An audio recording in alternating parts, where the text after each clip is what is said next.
On today's edition of Locked On LSU, we'll look at the full picture: returning production, returning talent, recruiting class talent coming in, transfer portal class talent coming in. How does LSU look and how does LSU compare to the rest of the SEC, to the rest of college football? We'll get into that, plus so much more on today's edition of Locked On LSU.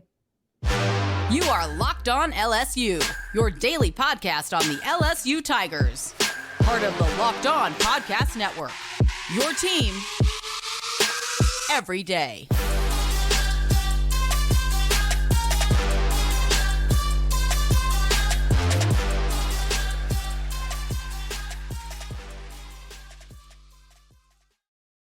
Well, thank you for making Locked On LSU your first listen every day. We are free and available wherever you get your podcasts. We're also on YouTube as well, so check us out on the go, on the road. You can listen to us. You can also watch us. Locked On LSU. My name is Caroline Fenton. You can find me on Twitter at CarolineFenton1. I appreciate you for being here, and I appreciate you for joining us every single day. Happy Valentine's Day, everybody. Hope everyone remembered. If you're listening, then maybe it's hopefully not too late. Go get some flowers. Go get some chocolates and some balloons for the person that you love. But I want to get into something that I complained about. I think that this was last week.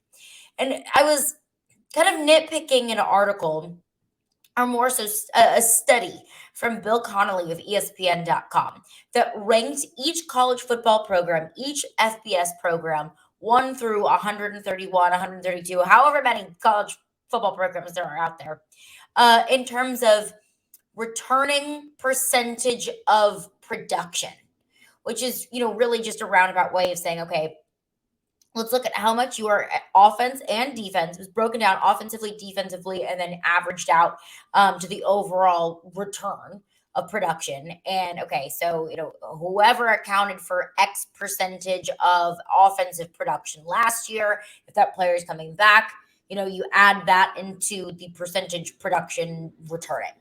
And LSU in that list was listed 32nd.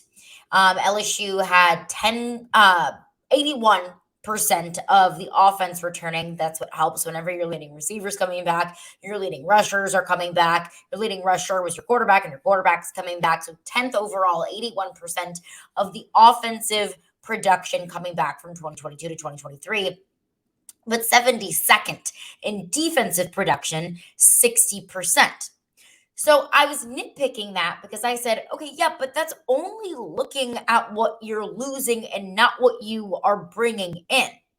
Because, yeah, you could look at the LSU offense and you're returning your quarterback, your starting quarterback, you're returning Malik Neighbors, your leading rusher, and your starting quarterback was also your leading rusher. And then also your next 3 leading rushers behind Jaden Daniels are returning as well. So you're returning a whole lot of offensive production. But what it failed to highlight was how many players you were adding in the holes that you were losing. Because LSU lost almost its entire secondary. Your only 2 returners were one, Seven Banks, who was sidelined for a majority of the season with an injury, and LaTerrence Welch, who barely even saw the field. So you're losing a Bernard Converse, a Jay Ward in the secondary, and losing so many pieces of the secondary, but also failed to mention how many pieces LSU was adding in the secondary, adding a Deuce Chestnut, a Denver Harris, a 5-star transfer, a Zy Alexander, a 4-star transfer. So you could say that, yeah, LSU's losing all of that production, but they're also adding in players that you could expect to produce even more than the secondary did this past year. And that's no knock on the 2022 secondary. It's just more so a testament to where the program is at this point. So I was getting frustrated at those rankings because I didn't think it meant anything. And you look at Texas A&M, who is ranked 7th overall in these rankings in offensive and defensive percentage production that's returning. So yeah, 82% of Texas A&M's offense was returning, but also Texas A&M's offense was ranked 93rd in the country. It was ranked 12th in the SEC in yards per game, 13th in the SEC in points per game. So, yeah, you're bringing back a whole lot of the production, but that offense didn't produce a whole lot. So, as you can tell, it got me worked up because I just felt like those were numbers that didn't really mean anything. Like they were with zero context whatsoever, and it didn't necessarily paint a fair picture of what you were bringing in 23, but more so what you were returning from 22, which doesn't always paint a fair picture. But I will give credit to Bill Connelly because Bill Connelly follows up. And I think it was probably because Bill Connelly listens to the podcast and he was like, yeah, no, Caroline, you're right. I should add a little more context. I'm totally kidding. But Bill Connelly released the most recent rankings of the preseason college football SB Plus rankings. And all of the factors that weighed into these rankings provided so much more context and provided so much more than the previous rankings that really just ranked offensive and defensive percentage production returning. It's a whole lot of words that I have to get out there. But this is what this new ranking weighs. 1, returning production. That's important. I'm not saying that returning production wasn't important. It's just not everything. So 1, returning production is part of the equation. Number 2, recent recruiting. I think that is a very, very key piece of the puzzle that was missing in those past rankings. Because let's say, you're losing your best pass rusher, but like LSU did in B.J. Ojulari. But hey, you're also bringing in a 5-star pass rusher in Deshaun Womack. Those things are important. That's the context that's important. Recent history is another thing that is playing a part in it. Says using a sliver of information from previous season, 2 to 4 years ago, gives us a good measure of overall program health. I think that that's fair, because you could look at how much Alabama really is losing. For example, in the past ranking, Alabama ranks 125th in returning production, percentage of production, 43% of the offensive return, 38% of the defensive return. That's not a whole lot, but also Alabama still has the 3rd best odds to win the national championship in 2023. So that gives a little bit of context of, yeah, Alabama lost a whole lot, but Alabama loses a whole lot every single year, yet they still bounce back every single year. So it's giving credit where credit is due to programs that have been performing very well. Sometimes that's not necessarily fair. You could look at, use LSU in 2019 and 2020 as an example. You could say, okay, well, we'll give credit to LSU for being the best program in the history of college football in 2019, but they lost a whole lot and they weren't able to recreate that kind of success or even sniff that kind of same success in 2020. So I think that there is room for that. I also think that that could be a little bit flawed. But let's look at these rankings that provide a lot more context. In these rankings, with all of those things combined, returning production, recent recruiting, and recent history, LSU ranks at number 7. And I think that's so much more fair of a ranking that's considering so many more factors than just returning percentage production. Where LSU ranked 32nd overall, now with all of these factors combined, LSU is ranked 7th. Offensively, LSU ranks 10th. Defensively, LSU ranks 14th. Now, what does this mean in the context of the rest of college football? It still has LSU finishing 4th in the SEC. It still has LSU finishing 2nd in the SEC West. Georgia holds the top spot. Ohio State, Michigan, and Alabama at number 4, ranked 5th offensively, 9th defensively. Penn State at 5, which I feel like preseason, Penn State always gets a whole lot of love, and Penn State is always pretty underwhelming. But anyways, Penn State ranked with these factors, considering these factors, 5th, Tennessee, 6th, LSU sitting at 7 above Oregon, Texas, and USC at 8, 9, and 10, respectively. So I think that this is a more fair list because it takes in a whole lot more factors. Still has LSU finishing 4th in the SEC, 2nd in the SEC West, not going back to Atlanta. Now, there are so many more things that could play out from now until kickoff in September. And yes, I know that you have to play these games on the field, and these preseason rankings really essentially mean nothing. But coming up next, I want to provide a little bit more context to those rankings because I think that's important. We'll get into that coming up next. But before we do that, I want to tell you about Built Bar because if you're like me, You've got a sweet tooth, you love to indulge in delicious treats, but you don't want all the fat and all the calories, and you don't want to feel gross about yourself, like how you feel after eating a dessert or a candy bar. You've got to check out Built Bar. With Built Bar, healthy is actually tasty. I mean, they're so delicious that you won't even think that they're good for you. They're perfect for your New Year's resolution. And what makes them so good is they're covered in 100% real chocolate. I mean, who doesn't love real chocolate? And flavors like churro, peanut butter brownie. That's one of my favorites, is the peanut butter brownie. So delicious. Coconut almond is another delicious one. So I'm not sure how Built does it, but these bars taste like candy while maintaining amazing macros. And that's what's even better about it, is they're only 130 calories, 4 grams of sugar, and a whopping 17 grams of protein. I like to eat a Built bar, throughout the day, in the middle of the day, when I'm starting to get those chocolate cravings, when I'm getting hungry, but I don't want a full meal, but I want to stay full for hours. Built Bar is perfect for that. And now you don't need to wait around to get a box. For years, we've been telling you about ordering Built Bars at Built.com, which you still can do. Or you can go to your local Walmart, go to the pharmacy section, grab yourself a box of Built Bars. You can pick up a 4-bar box of cookies and cream, double chocolate, or coconut puffs. Or if Sam's Club is more convenient for you, you can run in there, grab a 13-bar box with the hit flavors brownie batter and churro. Indulge in those Valentine's chocolates today, but make up for it tomorrow with Built Bar. You can thank me later. Well, thanks again for making Locked On LSU your first listen every day. Make sure you check out our brand new podcast, Locked On College Basketball. Everything that you need to know about college basketball all in one place. Plus, you can hear from big name experts, insiders, coaches, and players. Locked On College Basketball, available on YouTube and wherever you get your podcasts.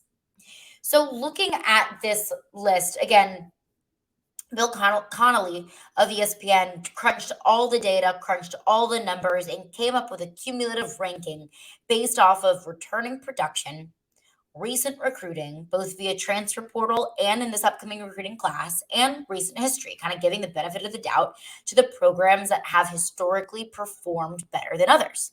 LSU ranks 7th. 4th in the SEC. I think, which also, we know that the SEC is the most dominant conference in all of college football, but the fact that LSU was ranked 7th in the country in Bill Connelly's rankings, per the analytics and the data and the numbers, all of the nerdy stuff, ranked 7th and 4th in the SEC. I mean, that is just a huge testament to just how difficult this conference is. I never want that to go unnoticed or undernoticed, just how hard it is to win in the SEC. But that's just part of it. So 7th overall and 4th in the SEC, behind Georgia, Alabama, and Tennessee, respectively. Georgia overall ranked 1, Alabama 4, Tennessee 6, LSU 7. But where I think LSU has the advantage, if we're looking at those 4 programs, and then it's a close race with those 4 programs, because you don't see another SEC program until Texas A&M at 17, Ole Miss at 18, Florida at 20, which I'm kind of surprised that Florida's ranked that high, if we're going to be completely honest with you. Mississippi State, Kentucky, 23 and 24. So all of the remaining SEC programs kind of in the late teens, high 20s. It's really, you can see a very obvious divide between the top 4 and the rest of the SEC. But I'll continue. Where I think LSU has the advantage is continuity. And continuity doesn't come just in the form of a roster. Georgia, Alabama, and Tennessee all ranked above LSU. Well, Georgia is replacing an offensive coordinator this offseason. Todd Monken, their offensive coordinator, was just hired by the Baltimore Ravens today to be their offensive coordinator of the future. Todd Monken heading back to the NFL. So Georgia's replacing its offensive coordinator. Georgia's also replacing its starting quarterback. Now, Carson Beck has been on the sidelines for the past 3 years. I believe that Carson Beck is prepped and ready to be the starting quarterback of the future for Georgia. But let's not be naive to think that there might be a little bit of a learning curve there. Carson Beck has had the privilege of being able to see the field several times throughout the season and in past seasons. But once you're the starter, once you're the guy, it may take some time. You may have a little bit of a learning curve. Now, you might not. Carson Beck has been on the sidelines and has been learning long enough that he might just be, chomping at the bit and more than ready to go. I don't know. I don't see Carson Beck in practice every day. I'm not a Carson Beck queen. But I think that is something realistic to look at. That's Stetson Bennett. starting quarterback for the past 2 years, the guy who has gotten Georgia to the national championship over the last 2 years, whether you think he played a large role in it or not. That's the reality of it. He was the starting quarterback for the national championship team 2 years in a row. He's gone. You got to fill it in with Carson Beck. Georgia's also losing one of their top defensive players in Jalen Carter to the NFL draft this year. So Georgia, not just continuity on the roster, also doesn't have a whole lot of continuity in the coaching staff. Got to replace the offensive coordinator. That's pretty important. That's pretty key. The guy who's calling your offensive plays, pretty important guy. Alabama's replacing both coordinators. Alabama's replacing their offensive and defensive coordinators. We know Bill O'Brien also headed back to the NFL, heading back to New England to coach under Bill Belichick. We also know defensive coordinator is headed to Ole Miss, is joining Lane Kiffin's staff. So now Alabama's got 2 coordinators to replace. And, oh yeah, by the way, they also have a quarterback to replace as well. We know Bryce Young headed to the NFL draft, most likely going to be the top pick in the draft, top 3 pick in the draft. So Alabama's replacing their offensive coordinator, their defensive coordinator, their quarterback, and Jalen Milroe also, we know, has had the opportunity to see the field a good bit, knocking off some of the heebie-jeebies there. It's not a completely new concept to Jalen Milroe to be in an SEC game. And we also know that so many Alabama quarterbacks of the past, it's been, lock and load. It doesn't take a whole lot of time to regroup. It's just reload. So we know that Jalen Milroe has experience, but also that's a whole lot of replacement. We also know Alabama is replacing their top defensive player as well, Will Anderson, going in the NFL draft. So you've got Georgia and Alabama, 2 teams above LSU, who are replacing each offensive coordinator, Alabama replacing the defensive coordinator, and they each are replacing their quarterbacks and top defensive players. Tennessee, the next team above LSU in these rankings, they're replacing their offensive coordinator as well. Alex Golesh has just been hired at South Florida to be their head coach. Tennessee is replacing their starting quarterback. Hendon Hooker is in the NFL draft. Now, let's not forget that who was more likely than not to be their starting guy in 2023 is Joe Milton. Joe Milton won the starting job in 2021. He had a bad game against Pitt. Hendon Hooker came in. The rest is history. So Joe Milton isn't new to being a starting quarterback, but Joe Milton is also a change in that offense. Joe Milton is also not the guy that they have had, the guy that could have led them potentially to a college football playoff resume. It's not the guy. So you're looking at the 3 teams ranked above LSU in these rankings per recruiting, transfer portal, returning production, previous success. LSU is the only team ranked in the top 10 in the SEC that's not replacing an offensive coordinator and that's not replacing a quarterback. You got a whole lot of continuity there. I think that's one of LSU's sneaky strength going into 2023. The coaching staff is intact. You're returning your starting quarterback. And yeah, you've got some really key pieces that you're going to have to replace. LSU also lost its top defensive player in Bijo Ojulari, but you could also make the argument that no, they didn't. That Harold Perkins is still going to be on the field in 2023. So LSU has a wonderful, wonderful gift of continuity in the positions where it matters most. Left tackle, you've got a guy who's coming into his sophomore year and had a really good freshman season. Same thing at right tackle. Whole lot of continuity there. Offensive coordinator, same. Defensive coordinator, same. Starting quarterback, same. Head coach, same. These other teams in the SEC that are projected to be at the top of the SEC along with LSU, they don't have that same gift. So, I'm not going to give the edge to LSU necessarily, but I do think that it is an advantage that LSU has going into the 2023 season that we're not necessarily talking about it enough compared to the other top teams in the SEC. There's one sport where LSU absolutely is not a top team in the SEC. How can they at least get out from the bottom of the SEC? We'll get into that coming up next. But before we do that, I want to tell you about FanDuel because it is the midway point of the NBA season. It is finally here, and it's now the perfect time to download FanDuel, America's #1 sportsbook. Because new customers get a no-sweat first bet up to $1,000, a whole lot of insurance there from FanDuel. That's bonus bets back if your first bet doesn't win. Just download the FanDuel Sportsbook app. It's safe, it's secure, and it is super easy to use. And then you can bet on everything from the money line to the point scores to the threes drained. So I live in Nashville, and I know that a lot of people are super excited about the Grizzlies this year, super excited about Ja Morant.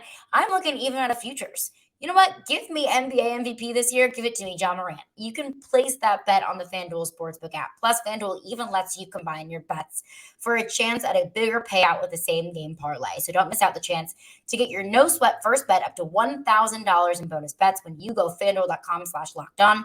That's FanDuel.com/lockedon to learn more. Make every moment more with FanDuel, an official sports betting partner of the NBA. All right. LSU basketball, it's bad. It's brutal. They're the bottom team in the SEC. They had a just awful first half against Texas A&M over the weekend. Had a good second half. I'm going to give them credit for that.